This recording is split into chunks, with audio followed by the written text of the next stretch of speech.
आइए आज आपको लिए चलते हैं नेपाल में मुक्तिनाथ।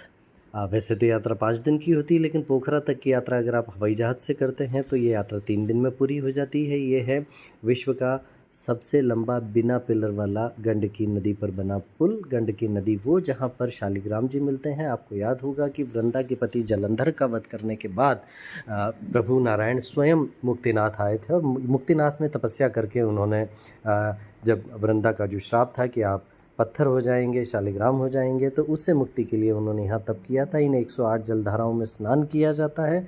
बहुत शीतल जल होता है, बहुत सावधानी यहाँ बरतनी पड़ती है। बौद्ध धर्म के अनुयायी भी यहाँ पर आते हैं क्योंकि रिम्पोचे ने यहाँ पर तपस्या करी थी, इसलिए ये स्थान विशेष महत्व का है। यहाँ पर देवी का शक्तिपीठ भी है क्योंकि देवी सती का मस्तिष्क यहाँ गिरा था, तो 51 शक्तिपीठों में भी इसकी गिनती होती है।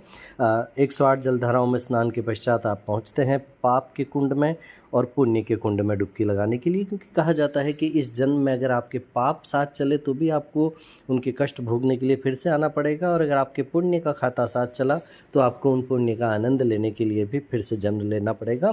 तो इस जन्म जन्मांतर के बंधन से मुक्ति के लिए, आपकी आत्मा की मुक्ति के लिए, आपके शरीर के, आपके कर्मों से मुक्ति के लिए इन दोनों कुंडों में स्नान किया जाता है, जहां आप और पाप और पुण्य के बंधन से हमेशा के लिए मुक्त हो जाते हैं। जहां नारायण स्वयं विराजते हैं उस स्थान को कहा जाता है मुक्तिनाथ। और हमारा परम सौभाग्य कि हमने इस स्थान पर 108 जलधाराओं के साथ पाप और पुण्य के कुंड में डुबकी लगाकर अपने इस जीवन के समस्त कर्मों से हमने मुक्ति पाई है। तो आप भी ज़रूर जाएं। 3.5